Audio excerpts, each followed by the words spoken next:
जरा एक ऐसी स्थिति की कल्पना कीजिए। एक गांव है जहां के किसान हर साल हजारों किलो बेहतरीन टमाटर उगाते हैं। बिल्कुल, एकदम ताजा उपज। हाँ, लेकिन जब उसी गांव के किसी परिवार को बच्चों के लिए केचप की एक बोतल खरीदनी होती है, तो वो उस कंपनी को पैसे देते हैं जिसका मुख्यालय वहां से 500 किलोमीटर दूर किसी बड़े शहर में है। ये तो बहुत ही आम बात है हमारे यहाँ। है ना? मतलब जिस जमीन से असल संपत्ति पैदा हो रही है वो लगातार गरीब बनी हुई है, और जो शहर केवल उस कच्चे माल को प्रोसेस कर रहा है वो लगातार अमीर होता जा रहा है। सही कहा, उत्पादन करने वाला हाथ हमेशा खाली क्यों है? बस यही सवाल है। आज के इस गहन विश्लेषण में हम ठीक इसी विरोधाभास को सुलझाने जा रहे हैं। हाँ, और ये चर्चा बहुत दिलचस्प होने वाली है। बिल्कुल। आज हमारी चर्चा का आधार कृपा शंकर जी द्वारा लिखित ग्रामीण भारत का पुनर्निर्माण और उसमें दिया गया आर्थिक लोकतंत्र और सहकारिता का मॉडल है। जी।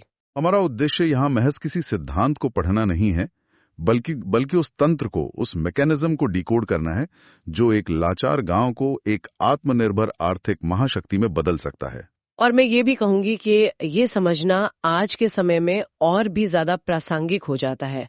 जब हम ग्रामीण अर्थव्यवस्था की बात करते हैं तो अक्सर चर्चा केवल सब्सिडी या कर्ज माफी तक सीमित रह जाती है। हाँ, वो बस एक बैंडेड लगाने जैसी बात हो जाती है। वही तो। लेकिन आज हम जिन विचारों का विश्लेषण कर रहे हैं वे इन अस्थायी मरहमों से बहुत आगे की बात करते हैं। वे अर्थव्यवस्था की बुनियादी संरचना को चुनौती देते हैं और ये पूछने पर मजबूर करते हैं कि धन का प्रवाह हमेशा गांव से शहरों की तरफ ही क्यों होता है। बिल्कुल। तो इससे पहले कि हम आगे बढ़ें, मैं यहाँ श्रोताओं के लिए ये स्पष्ट कर दूं कि इस पूरी चर्चा में हम किसी भी राजनीतिक विचारधारा का समर्थन या विरोध नहीं कर रहे हैं। जी बिल्कुल नहीं। हमारा काम केवल स्रोत सामग्री में दिए गए आर्थिक और सामाजिक विचारों का निष्पक्ष रूप से विश्लेषण करना है। एकदम सही। हम सिर्फ इस किताब के नजरिए को समझ रहे हैं। ठीक है, तो आइए इसे गहराई से समझते हैं। इस स्रोत के अनुसार इस पूरी समस्या की सबसे बड़ी जड़ है धन का अत्यधिक केंद्रीकरण। हाँ, वेल्थ कंसंट्रेशन। यानी एक ऐसा सिस्टम जहां समाज का एक बहुत ही छोटा वर्ग संसाधनों और संपत्ति पर अपना नियंत्रण कर लेता है। अब इस केंद्रीकरण को तोड़ने के लिए ही आर्थिक लोकतंत्र का विचार सामने रखा गया है, जो कि राजनीतिक लोकतंत्र से काफी अलग है। हाँ, हम सब राजनीतिक लोकतंत्र के बारे में तो बहुत अच्छे से जानते हैं। इसका सीधा सा मतलब है कि एक नागरिक के पास अपना नेता चुनने का, वोट देने का अधिकार है। सही बात है। लेकिन किताब का तर्क यह है कि राजनीतिक लोकतंत्र तब तक अधूरा है जब तक कि आर्थिक लोकतंत्र ना हो। अगर मैं इसे थोड़ा सरल करूं तो राजनीतिक लोकतंत्र एक व्यक्ति को वोट देने की आजादी देता है। हाँ। लेकिन आर्थिक लोकतंत्र का मतलब है कि उस व्यक्ति के पास अपनी रोटी और रोजगार पर फैसला लेने का अधिकार होना चाहिए। बिल्कुल, स्थानीय संसाधनों पर स्थानीय लोगों का नियंत्रण। लेकिन देखिए, मेरा यहाँ एक सवाल है। मैं थोड़ा डेविल्स एडवोकेट बन रहा हूँ यहाँ। हाँ, पूछिए। क्या केवल निर्णय लेने की शक्ति को किसी दूर बैठे अधिकारी से छीनकर स्थानीय स्तर पर दे देने भर से शोषण रुक जाएगा? ये सवाल अक्सर उठता है। मतलब क्या ये सिर्फ एक बड़े बॉस की जगह गांव में किसी स्थानीय बॉस को बिठाने जैसी बात नहीं हो जाएगी? शोषण तो फिर भी हो सकता है। देखिए, यहाँ सबसे दिलचस्प बात यह है कि आर्थिक लोकतंत्र का असली मतलब केवल चेहरे बदलना नहीं है। ये पूरी जवाबदेही की दिशा को उलट देने के बारे में है। अच्छा, वो कैसे? जब नीतियां वातानुकूलित कमरों में जमीनी हकीकत से सैकड़ों मील दूर बनती हैं, तो उनका डिजाइन हमेशा एक तरफा होता है। उदाहरण के लिए, हाँ, एक उदाहरण से समझते हैं। मान लीजिए एक केंद्रीकृत योजना किसी गांव में एक ऐसा बांध बनाने का आदेश दे सकती है जिससे उस पूरे गांव की खेती ही डूब जाए। बाप रे। हाँ, और ऐसा सिर्फ इसलिए क्योंकि किसी दूर के शहर को बिजली चाहिए। हाँ, ये तो हमने कई बार होते हुए देखा भी है। वही तो। लेकिन जब अर्थव्यवस्था का संचालन उसी क्षेत्र के लोगों द्वारा किया जाता है तो एक बहुत बड़ा संरचनात्मक बदलाव आता है। इसे हम सर्वाइवल स्टेक या जीवन का दांव कह सकते हैं। सर्वाइवल स्टेक, ये शब्द दिलचस्प है। बिल्कुल। स्थानीय संसाधनों का इस्तेमाल कैसे होगा, इसका फैसला जब वे लोग करते हैं जिनका अपना जीवन उन संसाधनों पर टिका है, तो वे अपने ही पैर पर कुल्हाड़ी नहीं मारेंगे। बिल्कुल सही। वे ऐसी नीतियां कभी नहीं बनाएंगे जो उनके ही समुदाय को उजाड़ दें। आर्थिक विषमता केवल बैंक बैलेंस का अंतर नहीं है, ये एक बहुत गहरी मानसिक असुरक्षा भी पैदा करती है। ये बात तो है। जब किसी समुदाय को पता होता है कि उनके जंगल, पानी या जमीन का उपयोग उनके खुद के भले के लिए हो रहा है, तो शोषण की जो वो संस्थागत गुंजाइश होती है ना, वो अपने आप सिकुड़ जाती है। ये एक बहुत ही स्पष्ट नजरिया है। मतलब जब फैसले लेने वाले लोग उसी पर्यावरण में सांस लेते हैं, वही पानी पीते हैं, तो उनके फैसलों में एक अंतर्निहित जिम्मेदारी अपने आप आ जाती है। एकदम सही। लेकिन यहाँ एक और बहुत बड़ा पेच है। मान लीजिए स्थानीय समुदाय के पास अधिकार आ भी गए जी, लेकिन वो समुदाय करेगा क्या? अधिकार कागजों पर पेट तो नहीं भर सकते ना? नहीं, बिल्कुल नहीं। रोजगार के पूरे ढांचे को बदलना होगा।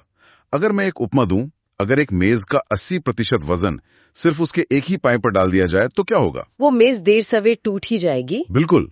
और ग्रामीण भारत की अर्थव्यवस्था आज ठीक इसी हालत में है। हमारी आबादी का एक बहुत बड़ा हिस्सा आज भी केवल और केवल कृषि पर निर्भर है। और यही सबसे बड़ा असंतुलन है। हाँ, और इसी असंतुलन को ठीक करने के लिए किताब में एक संतुलित अर्थव्यवस्था मॉडल सामने रखा गया है। हाँ, और इस मेज वाले उदाहरण को ही अगर हम आगे बढ़ाएं, तो जब बहुत सारे लोग एक ही संसाधन पर निर्भर हो जाते हैं, तो अर्थशास्त्र में एक स्थिति पैदा होती है जिसे प्रच्छन्न बेरोजगारी या डिसगाइज्ड अनएम्प्लॉयमेंट कहा जाता है। ये बहुत ही अहम कंसेप्ट है। इसका मतलब है कि मान लीजिए एक खेत में काम करने के लिए शायद सिर्फ 2 लोगों की जरूरत है। ठीक है। लेकिन क्योंकि परिवार के पास कोई और रोजगार नहीं है, इसलिए घर के 5 लोग उसी खेत में काम कर रहे हैं। तो बाहर से देखने में लग रहा है कि पांचों के पांचों काम कर रहे हैं। हाँ, लेकिन असल में उन अतिरिक्त 3 लोगों के काम से उत्पादन में कोई इजाफा नहीं हो रहा है। उनका श्रम, उनकी मेहनत पूरी तरह से बर्बाद हो रही है। और इस बर्बादी को रोकने के लिए ही स्रोत में एक स्पष्ट और गणितीय संरचना सुझाई गई है। जी, 40-20-20-10-10 का मॉडल। हाँ, और यहाँ यह विषय और भी दिलचस्प हो जाता है। इस गणित के अनुसार ग्रामीण कार्यबल का 40% कृषि में होना चाहिए, 20% कृषि आधारित उद्योगों में, 20% अन्य उद्योगों में, 10% सेवा क्षेत्र में और बाकी 10% व्यापार में। बिल्कुल।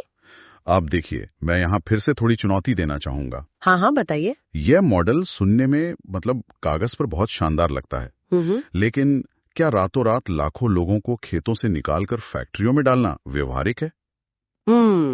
ये चिंता स्वाभाविक है। हम अचानक से इन गांवों में फैक्ट्रियां लाएंगे कहां से? क्या हम सबको शहरों की तरफ भेज दें? नहीं, बिल्कुल नहीं। अगर हम इसे समयापेक्ष संदर्भ में देखें, तो असली समाधान गांवों से लोगों को निकालकर शहरों की फैक्ट्रियों में भेजना है ही नहीं। अच्छा। ये एक बहुत बड़ी भ्रांति है। इस मॉडल का असली उद्देश्य कृषि आधारित उद्योगों यानी एग्री इंडस्ट्रीज को उन लोगों के दरवाजे तक ले जाना है। मतलब फैक्ट्री गांव में आएगी? बिल्कुल। इसका सीधा सा मतलब है कि जहां कच्चा माल पैदा हो रहा है, वहीं पर उसका पहला प्रसंस्करण या प्रोसेसिंग होनी चाहिए। तो मतलब जो शुरुआत में हमने उदाहरण दिया था, हमें केचप की उस फैक्ट्री को शहर से उठाकर वापस उस गांव में लाना होगा जहां टमाटर उग रहा है। ठीक है। इसी तरह जब हम 20% लोगों को कृषि आधारित उद्योगों में लगाने की बात करते हैं, तो इसका सीधा सा अर्थ है कि गांव का जो युवा खेत में बेकार बैठा था या प्रच्छन्न बेरोजगारी का शिकार था, वह अब उसी गांव की आटा मिल, तेल पेराई मशीन या कोल्ड स्टोरेज में काम करेगा। ओहो, तो इससे 2 चीजें एक साथ होंगी। बिल्कुल। पहला तो ये कि वो प्रच्छन्न बेरोजगारी खत्म होगी और उस युवा का श्रम वास्तव में कुछ नया मूल्य पैदा करेगा। और दूसरा ये कि जब गांव से कच्चा माल औने पौने दाम पर शहर जाने के बजाय प्रोसेस्ड माल बनकर निकलेगा, तो जो मुनाफा पहले शहर की किसी बड़ी कंपनी की जेब में जा रहा था, वो अब गांव की अर्थव्यवस्था में ही रुकेगा। एकदम सही पकड़ा आपने, यही इस मॉडल का मूल है। ये तंत्र तो समझ में आता है, लेकिन अब हम एक बहुत ही व्यावहारिक दीवार से टकराते हैं। वो कैसे? अब मान लीजिए गांव के लोग अपना टमाटर खुद प्रोसेस करना चाहते हैं जी, लेकिन एक केचप फैक्ट्री लगाने के लिए मशीनरी चाहिए, बिजली चाहिए, पैकेजिंग चाहिए। इसके लिए पैसा लगता है। बिल्कुल, पूंजी की जरूरत होती है। एक आम छोटा किसान जो शायद पहले से ही बीज और खाद के लिए कर्ज में डूबा हुआ है, वो इतनी बड़ी पूंजी कहां से लाएगा? उसके लिए तो खेती का एक छोटा सा उपकरण खरीदना मुश्किल होता है। पूरी फैक्ट्री या कोल्ड स्टोरेज तो बहुत दूर की बात है। और यहीं से इस पूरी चर्चा में एक नया और सबसे महत्वपूर्ण मोड़ आता है, क्योंकि पूंजी की इसी कमी ने हमेशा गरीब को गरीब बनाए रखा है। सही बात है। देखिए, एक अकेला किसान बाजार की ताकतों के सामने पूरी तरह से असहाय होता है। जब फसल तैयार होती है तो किसान को तुरंत नकद पैसे की जरूरत होती है, क्योंकि उसे अपना कर्ज चुकाना होता है। हाँ, और ऐसे में व्यापारी जो भी दाम तय करता है, किसान उसी दाम पर अपनी उपज बेचने को मजबूर हो जाता है। इसे अर्थशास्त्र में डिस्ट्रेस सेल कहते हैं ना? बिल्कुल, डिस्ट्रेस सेल।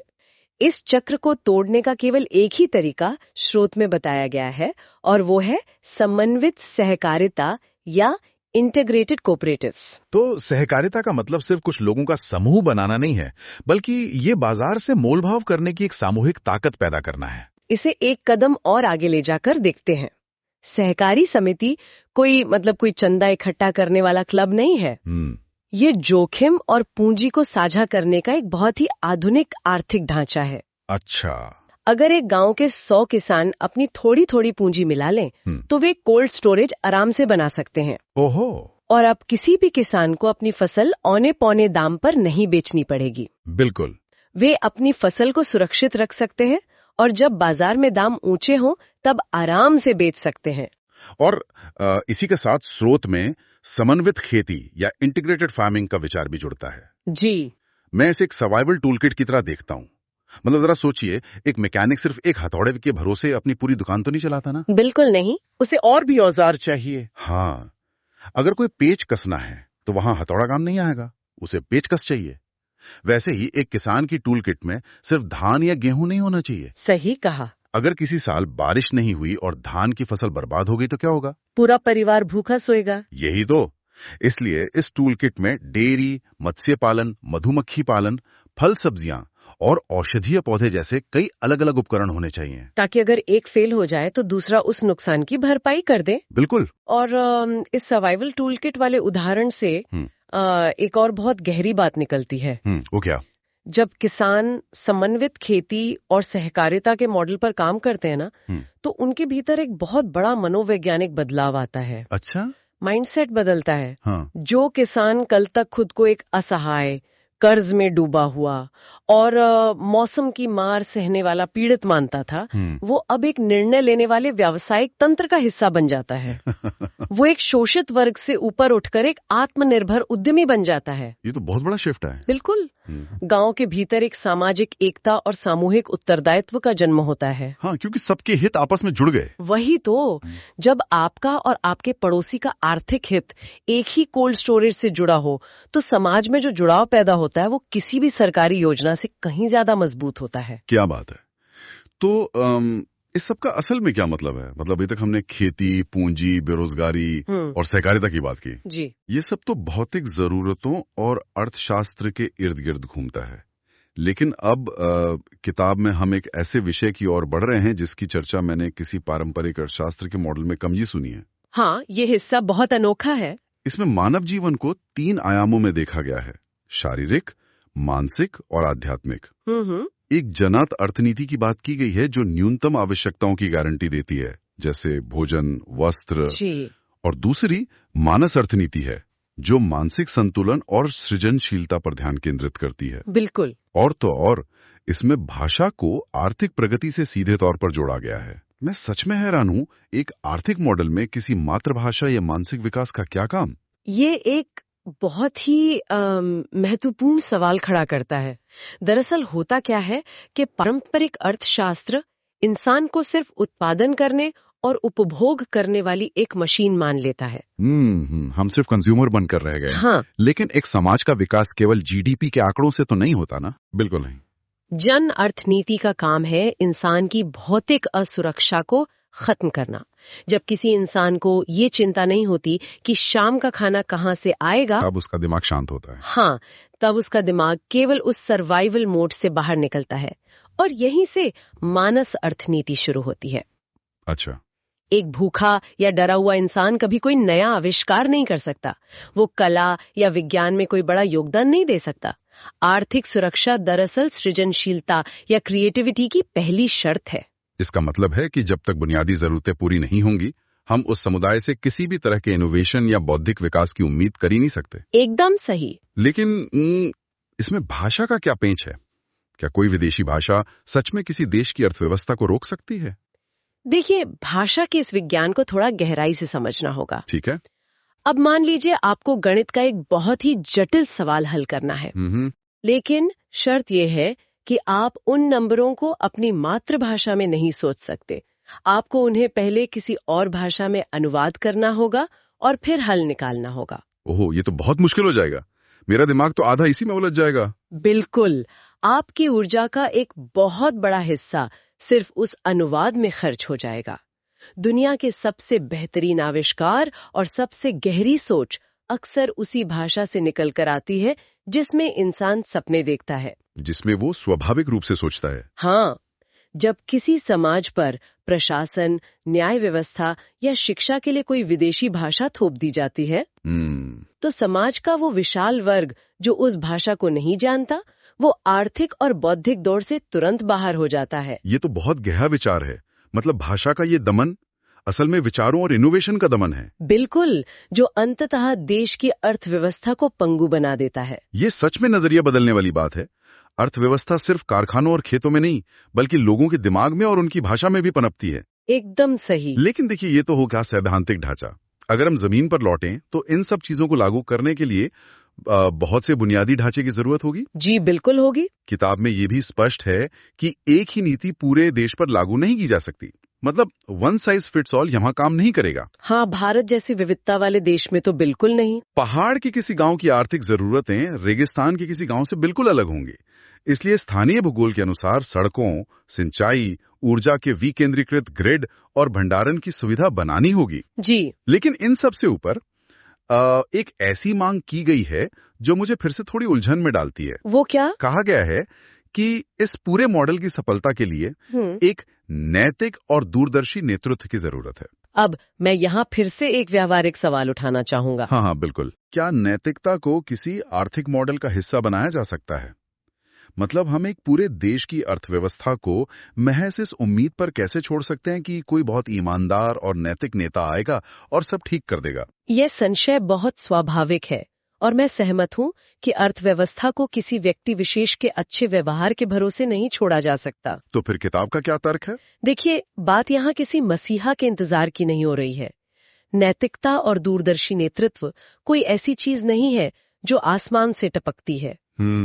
इनका निर्माण एक व्यवस्थित प्रक्रिया के तहत होता है और वो प्रक्रिया है शिक्षा। शिक्षा? हाँ, लेकिन ये वो शिक्षा नहीं है जिसका मकसद सिर्फ एक फैक्ट्री के लिए पुर्जे जैसे काम करने वाले कर्मचारी तैयार करना हो। शिक्षा का असली काम है समाज में एक नागरिक चेतना पैदा करना। नागरिक चेतना मतलब ऐसे नागरिक तैयार करना जो सवाल पूछ सकें? बिल्कुल, जो सवाल पूछें, जो अपने अधिकारों को समझें। समझ रहा हूँ। जब किसी समाज की आम जनता जागरूक होती है, जब उसे आर्थिक लोकतंत्र के इस पूरे तंत्र की समझ होती है, तो वो नेतृत्व से जवाबदेही मांगती है। हाँ। तब नेतृत्व की नैतिकता कोई विकल्प नहीं रह जाती, बल्कि वो एक मजबूरी बन जाती है। एकदम सही। अगर जनता को पता है कि उसके स्थानीय संसाधनों का क्या मूल्य है, तो वो किसी भी भ्रष्ट नीति को लागू होने ही नहीं देगी। ये बहुत ही शानदार विचार है। नैतिकता उस इंजन के तेल की तरह है जिसके बिना सबसे शानदार डिजाइन की गई आर्थिक मशीन भी घर्षण से या फ्रिक्शन से टूट जाएगी। क्या बात है। तो अगर हम इस पूरी चर्चा के धागों को एक साथ समेटें तो मुझे लगता है हमने एक बहुत ही दिलचस्प और तर्कसंगत सफर तय किया है। बिल्कुल। हमने शुरुआत की धन के केंद्रीकरण से होने वाले नुकसान से, जहां हमने समझा कि वोट देने के अधिकार के साथ साथ अपनी आजीविका पर स्थानीय नियंत्रण होना कितना जरूरी है। जी, आर्थिक लोकतंत्र। फिर हमने वो मेज वाला उदाहरण देखा, 40-20-20-10-10 मॉडल के जरिए उस असंतुलन को ठीक करने का मैकेनिज्म समझा, जहां कृषि के बजाय कृषि आधारित उद्योगों को गांव तक ले जाने की बात हुई। हाँ। फिर हम पूंजी की कमी की समस्या पर आए और देखा कि कैसे समन्वित खेती का सर्वाइवल टूलकिट और सहकारिता, बिल्कुल, कैसे ये किसानों को एक शोषित वर्ग से आत्मनिर्भर उद्यमी में बदल देते हैं। जी। और अंत में हमने समझा कि कैसे भौतिक सुरक्षा मिलने के बाद मातृभाषा में सोचने की आजादी इंसान की रचनात्मकता को खोलती है, जो अच्छे नेतृत्व और जागरूक नागरिकों के दम पर ही जमीन पर उतर सकती है। और ये पूरी तस्वीर हमें विकास के मौजूदा पैमानों पर पुनर्विचार करने के लिए मजबूर करती है। सही कहा। यह केवल इस बारे में नहीं है कि देश में कितनी संपत्ति बन रही है, बल्कि इस बारे में है कि वो संपत्ति कहाँ बन रही है और किसके नियंत्रण में है। बिल्कुल। अब इस गहन चर्चा को विराम देते हुए एक ऐसा विचार है जो इस पूरे विश्लेषण के बाद स्वाभाविक रूप से मन में आता है। और ये विचार श्रोताओं के लिए आगे सोचने का एक नया दरवाजा खोल सकता है। जी बताइए। जरा इस संभावना पर गौर कीजिए, अगर सचमुच में हर गांव इस मॉडल को अपना ले, अगर हर गांव अपनी जरूरत का प्राथमिक सामान खुद बनाने लगे, अपनी कच्ची उपज को खुद प्रोसेस करने लगे और सहकारिता के जरिए बाजार में अपनी शर्तों पर व्यापार करने लगे, तो सत्ता का पूरा संतुलन हिल जाएगा। यही तो बात है। अगर गांव खुद एक स्वतंत्र और आत्मनिर्भर आर्थिक इकाई बन जाएं, तो आज दुनिया भर में जो बड़ी बड़ी बहुराष्ट्रीय कंपनियां विशाल सप्लाई चेन और कच्चे माल के केंद्रीकृत नियंत्रण पर राज कर रही हैं, उनका क्या होगा? वो तो एक बहुत बड़ा सवाल है। जो कंपनियां आज दुनिया की अर्थव्यवस्था चला रही हैं, वे इन आत्मनिर्भर गांवों के सहकारी नेटवर्क के सामने खुद को कहां पाएंगी? सोचने वाली बात है। क्या ये संभव है कि भविष्य की असली आर्थिक क्रांति दुनिया के बड़े शहरों के चमचमाते कॉरपोरेट बोर्डरूम से नहीं, बल्कि इन गांवों की छोटी छोटी सहकारी समितियों की बैठकों से निकलेगी? ये एक बहुत ही शक्तिशाली विचार है। बिल्कुल। इस सवाल के साथ हम आज की इस चर्चा को यहीं समाप्त करते हैं। सोचने के लिए सच में बहुत कुछ है।